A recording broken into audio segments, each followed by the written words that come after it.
Hi, my name is Rose Reevely. I'm a Vedic astrologer, and I'm here today talking about the lunar eclipse that will be happening in the sign of Sagittarius.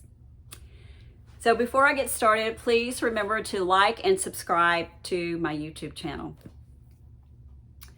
Okay, this lunar eclipse really is going to be dealing with how we feel, our emotions. It will take place at 19 degrees of Sagittarius and late on July 4th, early morning hours, July 5th, again, depending on what area of the world that you live in. This will bring K2, the South Node, the Moon, Jupiter, and Pluto all transiting together in the sign of Sagittarius. Now, one of the things that's really interesting about this lunar eclipse for me is that it coincides with a festival in India called Guru Purnima, which is a festival that honors the spiritual tradition of teachers and gurus and all those that have been important to teaching us on our spiritual path. The nakshatra, or the star, is called Purva Ashada, which also means the invincible or the undefeated one. And I really like this because it does bring hope just in those words. Eclipses always bring in disturbing energy because they usher in change. They let us know about things that we haven't known about before. Again, it's kind of like lifting up the rug and sweeping under it and finding things that you didn't know were there. Jupiter rules the sign of Sagittarius, and this is a planet that enjoys expansion and freedom. And we've seen this with the COVID-19 as Jupiter is moved back into its own sign.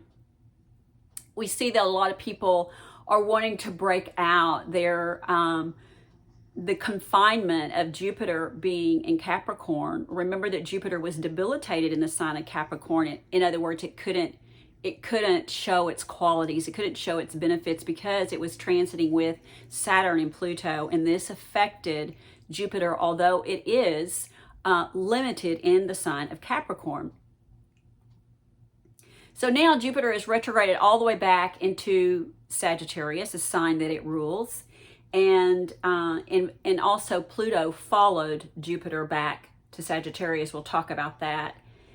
The sign of Sagittarius deals with our beliefs, and this sign is very much a sign that needs to have something to focus on. It needs to have a belief. And one of the most important areas for Sagittarius is justice and law and order. Many people with a lot of Sagittarius planets or Sagittarius rising are lawyers, or they're in the legal field, or they have an interest in law and education and philosophy. And these sorts of things interest Sagittarius. So at the core, these issues are really what we're dealing with now, right? Law and order and justice.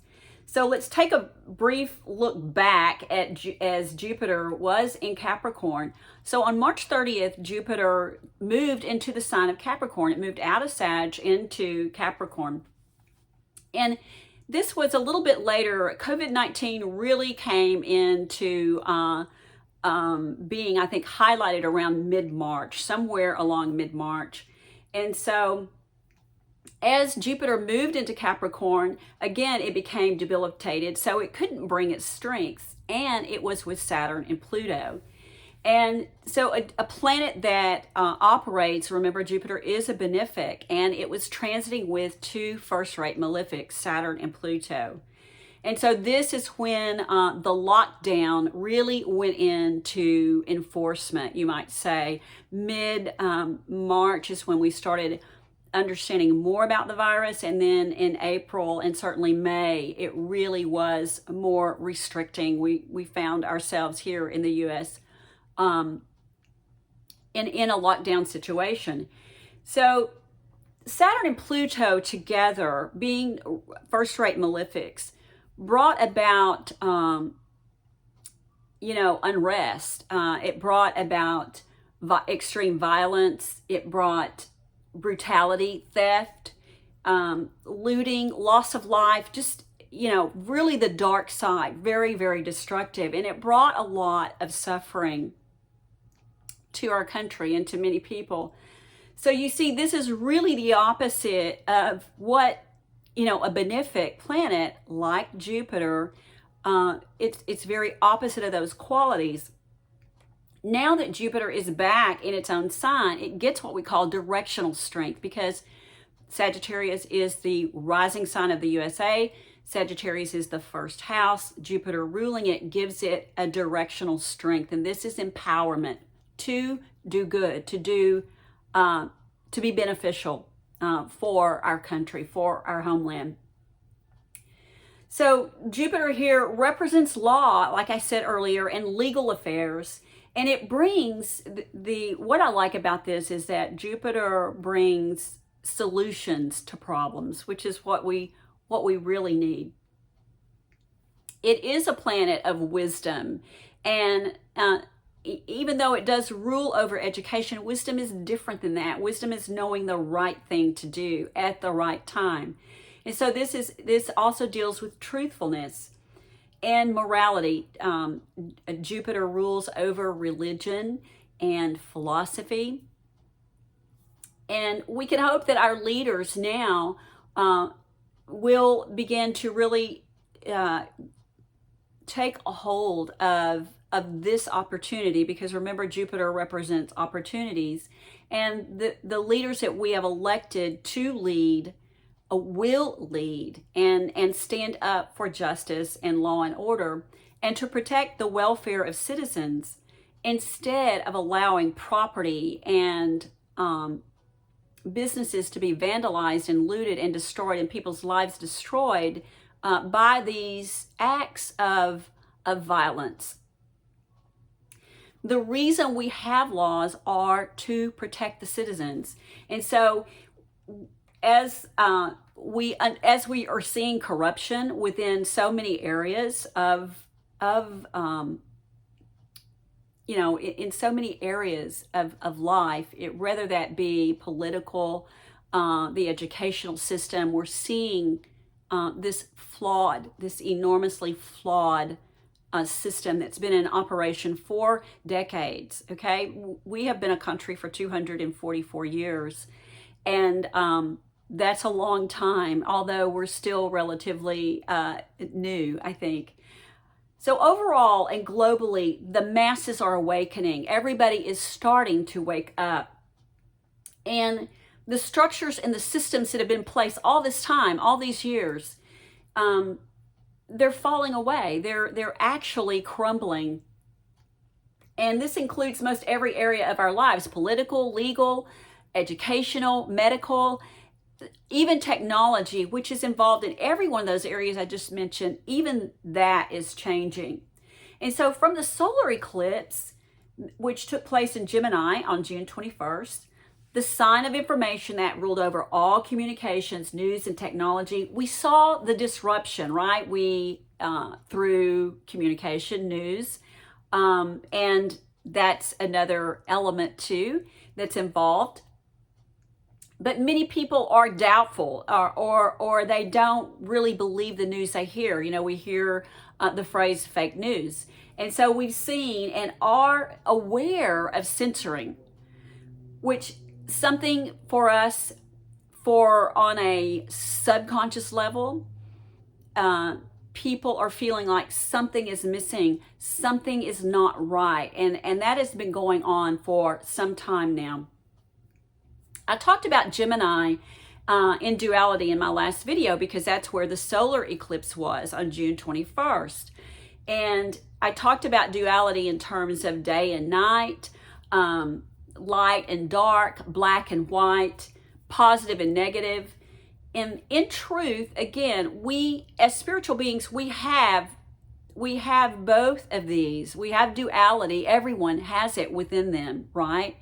And so this lunar eclipse now is falling in opposition to Gemini, and it's revealing that people are getting a sense, a feeling, right? It's the moon, that they want harmony. They want law and order restored to our country. Our nation came out of revolution, but it was built on laws. And otherwise, there is no sovereignty, right? And disruption of the laws means that a country is no longer a sovereign nation. I've also spoken about sovereignty before, and specifically, I think I spoke about it in terms of our consciousness. But the truth is, all of this is very related. So, in the truth too is that it's all really is what is at stake is what we choose. What do we want to be? What do we want to become as a country? This is, and I'm certain this is individual for everyone. Everyone would give they would choose different words, but I would say that it might just be really close what we all really want. We're coming to this critical junction, right, in terms of who we are, what we want for our country, and are we a nation that wants to be governed, equally governed? Because we have all these laws that were put into place to protect people. So, I believe that we are a nation that can reclaim and rebuild, and that is what is going to need to happen over the upcoming months. And here is the reason I say that. Jupiter will be in the sign of Sagittarius until around November 21st. And so this is the time to work on making the correction, on coming together and working together.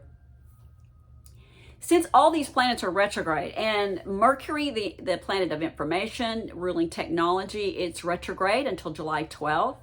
Saturn is retrograde, Pluto is retrograde, and Neptune.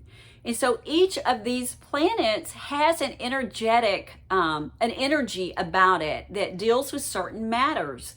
And it's all a significant role to play. We all have a significant role to play as we learn, as things come out from under the rug, as things are revealed to us, as we all awaken and continue to awaken. Retrogrades make the energy much more intense. And but again, I do like the chance that we have to make the correction. So the upcoming months, while Jupiter transits here in Sagittarius, is really very critical. So there is no time to waste. Jupiter will be, again, in Sagittarius until the 21st of November, and then it will transit to Capricorn for the final time. So I want to speak for just a moment about Pluto, because Pluto is also transiting almost exactly conjunct Jupiter. And Pluto is the planet of ultimate power. It describes the greatest transformation. And Plutonian power is the power that represents mass destruction, because it's atomic power, as in the atomic bomb. And so this kind of power can be devastating and destructive, or it can be used for a higher purpose of good. You see, it can be used for a higher purpose of good. And again, I'm going to go back to duality, light and dark, day and night, good and evil. So the power can come through traumatic and cataclysmic events and produce a new awareness, a higher consciousness, along with Jupiter, because Jupiter is the benefic here, right? And it does expand things. But Jupiter can also help usher in this universal kind of cosmic awareness. Remember, it's in its own sign of Sagittarius. And this is all about our beliefs. And what are we thinking, right? What are we thinking? Because our thinking and our thoughts play an important part in this transformation. Pluto can magnify things in different ways. Pluto with Jupiter, okay, can magnify things in very different ways. And remember, K2 is here with Jupiter, and Jupiter and K2 together are very spiritually inclined. And I believe our country is having a spiritual crisis. I believe that we're in a spiritual crisis, and we very much need this Jupiterian energy. So the energy of these planets, and K2's here, not a planet, it's the south node, but the opportunity exists to bring about social and religious reform. I mean, we everything, political, everything, nothing is left out here.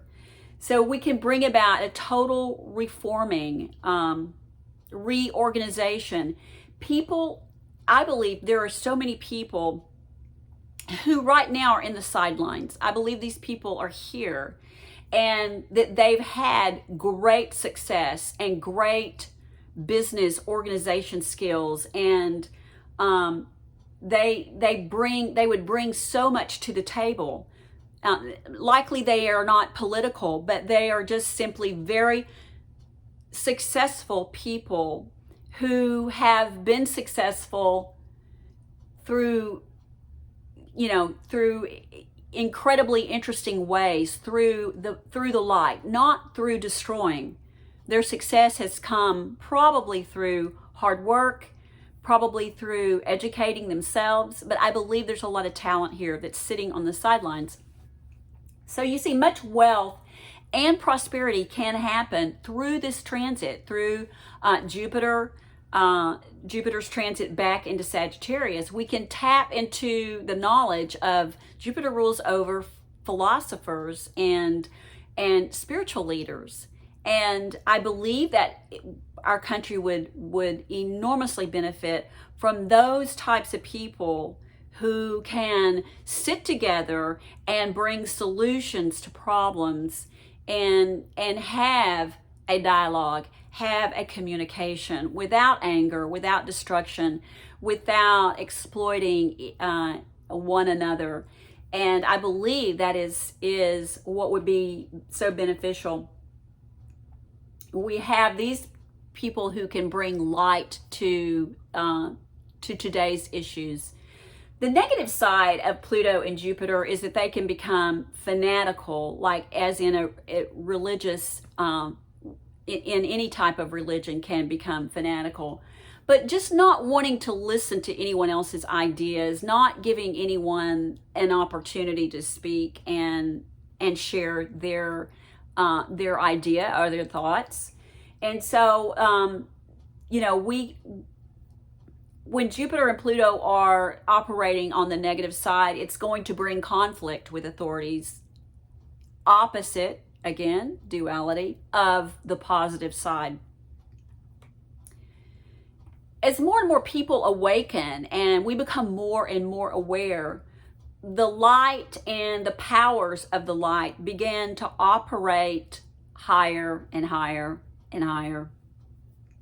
There are so many light workers right now and healers on the planet who work in the background. You never hear from these people, but they are there. They are there quietly working and meditating, and maybe they're out in the community just helping other people, volunteering. Whatever it is they're doing, they are also working with the mind. And the moon, the lunar eclipse, is an indicator of the mind. Remember, your thoughts create reality. And it is said that 17 seconds of focused thought creates that which you think of, right? And so keep your thoughts positive and stay in the light.